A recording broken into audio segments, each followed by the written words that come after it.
So I'll be showing you how to check the SD card capacity on your GoPro Hero 12.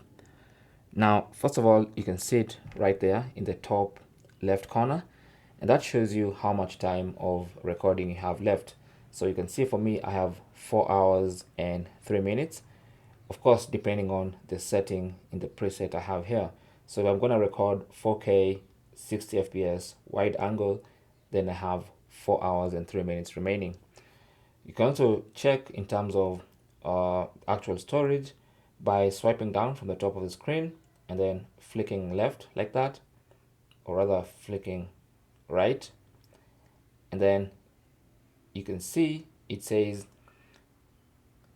I have used 0.12 gigs out of an available 256 gigs. Okay, so I basically have just 256 gigs minus 0.12.